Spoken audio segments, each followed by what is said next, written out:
एक लैडर है जो रेस्ट पे है। अब खासियत यहाँ पे ये है कि ये तो स्मूथ है वॉल, पर यहाँ फ्रिक्शन है। नीचे वाले सरफेस पे, ग्राउंड पे फ्रिक्शन है। पूछ रहे हैं कि मिनिमम कितना हो म्यू कि ladder will be in equilibrium. देखिए, पहले ऐसे क्वेश्चंस में, चूंकि ये रोटेशनल का क्वेश्चन है, तो यहाँ पे इक्विलिब्रियम का मतलब सिर्फ ट्रांसलेशनल इक्विलिब्रियम नहीं होता, यहाँ पे ये भी है कि रोटेशनल इक्विलिब्रियम होना चाहिए। रोटेशनल इक्विलिब्रियम और ट्रांसलेशनल भी होना चाहिए। ट्रांसलेशनल मतलब राइट या लेफ़्ट या ऊपर नीचे बॉडी ना जाए, और रोटेशनल मतलब, रोटेशनल इक्विलिब्रियम का मतलब हो जाता है कि नेट टॉर्क किसी भी पॉइंट के अबाउट ज़ीरो आना चाहिए। आई होप इतना आपको पता हो। तो इससे हम शुरू करते हैं क्वेश्चन का। पहले मैं ट्रांसलेशनल इक्विलिब्रियम पे डिस्कशन करता हूँ। वर्टिकल फोर्सेस और हॉरिजॉन्टल बराबर होने चाहिए। देखिए, यहाँ पे फ्रिक्शन राइट लग रहा है, तो फ्रिक्शन जो है, और यहाँ पे नॉर्मल टू उसके अगेंस्ट लेफ्ट लग रहा है, तो ये दोनों बराबर होंगे। Equation one. अब वर्टिकल पे आता हूँ। नॉर्मल वन ऊपर और यहाँ पे सेंटर से नीचे एम जी लगेगा। वर्टिकली यही दो फोर्सेस दिखाई दे रहे हैं मुझे, तो normal one will be equal to m g. ठीक है, तो दो तो मैंने वर्टिकल और हॉरिजॉन्टल इक्विलिब्रियम की इक्वेशन बना दी। अब मैं टॉर्क लूँगा, ठीक है, क्योंकि नेट टॉर्क भी ज़ीरो करना है मुझे।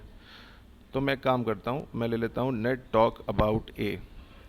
ट्रिक ये है कि टॉर्क हमेशा उस पॉइंट के अबाउट ले लेना चाहिए जिस पे ज़्यादा फोर्सेस जिस पॉइंट से पास हो रहे हो।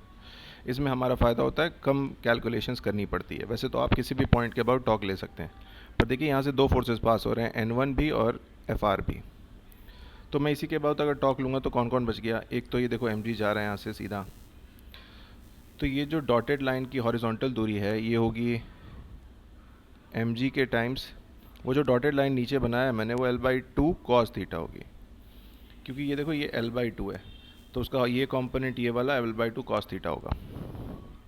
और अब मैं इस वाली लाइन को निकालता हूँ। ये फोर्स ऑफ एक्शन की लाइन है, इसकी दूरी यहाँ से कितनी है, ये वाली दूरी कितनी है?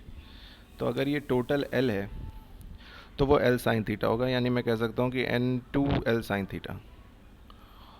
और अगर बॉडी रोटेशनल इक्विलिब्रियम में है तो नेट टॉर्क ज़ीरो होगा, इससे मुझे N2 आ जाएगा। अगर आप देखें तो इससे आपको N2 आ रहा है mg cos theta by 2 sine theta. मैं इसको mg/2 cot थीटा भी कह सकता हूँ, चलेगा?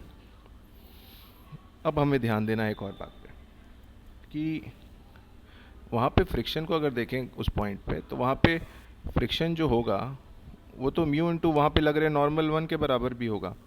फ्रिक्शन जो है उसकी बात कर रहा हूँ। अब देखिए, नॉर्मल टू पे हमने डिस्कशन किया हुआ कि नॉर्मल टू फ्रिक्शन के बराबर है, यानी कि normal two will be mu into N1, या फिर म्यू इंटू N1 को यहाँ mg लिखा हुआ है मैंने, mg एक ही बात है, ये और ये एक ही बात है।